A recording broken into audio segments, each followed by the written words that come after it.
I didn't slam a single door. I didn't shout. I didn't even let my voice crack. I simply grabbed my keys, stepped outside, and vanished from the life we'd built. When betrayal cuts deep, silence becomes louder than any outburst ever could. And when she finally tracked me down 8 months later, standing in front of me with regret carved into her face, she asked for something I wasn't sure I had left to give: another chance. If you've ever carried the kind of heartbreak that steals your breath, go ahead and subscribe and drop your story in the comments. It matters more than you know. My name is Alex, and I was married to Claire for over 9 years. We fell in love young, the kind of whirlwind love that sweeps you up before you realize how fast you're moving. Our life in our small town looked perfect from the outside.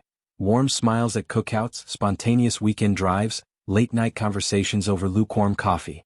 But just like hairline cracks in glass, the problems were invisible, until they weren't. Little things started to feel off. Late nights became last-minute work trips.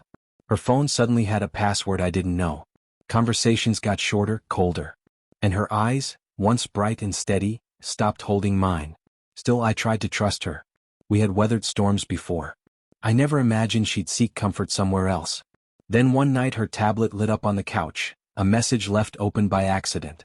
Just a simple line: "I miss you too." 5 small words with the weight of a wrecking ball. I didn't confront her. I didn't ask for explanations. I wrote a short note: "I know. I need time." Packed a bag and disappeared. I rented a small cottage near a lake 3 towns away, shifted my job to remote work, and cut off almost everyone. Claire called nonstop at first. Then less. Then not at all. My world became quiet.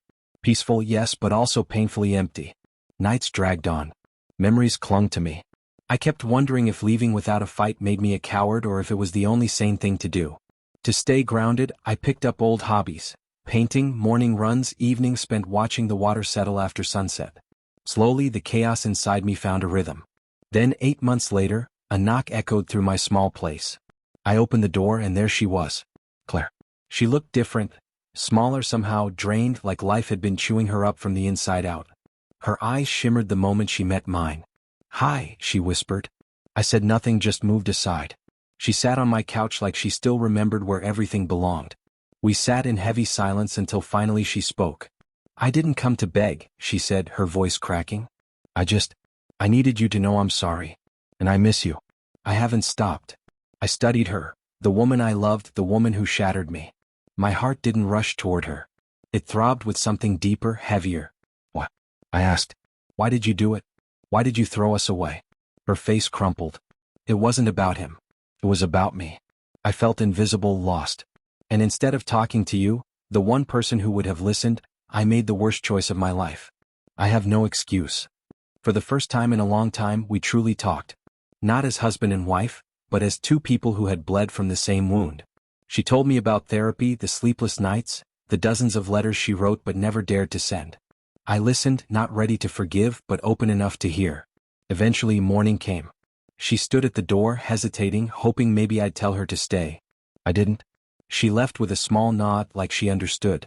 After she drove away, I remained standing there long after the engine noise faded. My heart was a mess of memories, love tangled with betrayal, longing twisted with fear. One thing was clear: healing belonged to me now. Whether she would be part of the next chapter was a choice I hadn't made yet. People say time heals everything, but I don't think that's true. Time doesn't heal. It simply gives you room to decide how you'll carry the pain. Her apology didn't undo the hurt, but it gave meaning to the silence between us. It reminded me that love is complicated, imperfect, and sometimes undeserved. And forgiveness, even without reconciliation, can be the first step toward peace. I still don't know what the future holds, whether we'll rebuild something new or if our last chapter has already been written. What I do know is this: when I walked away, I found my voice. And I'm not losing it again. If you've been through betrayal, heartbreak, or a storm that blindsided you, hear me. You're not alone. Sometimes walking away teaches you more strength than staying ever could. And sometimes being found again shows you how much you matter. Thanks for listening. If this story hit home, leave your thoughts below. And don't forget to subscribe for more raw, real stories.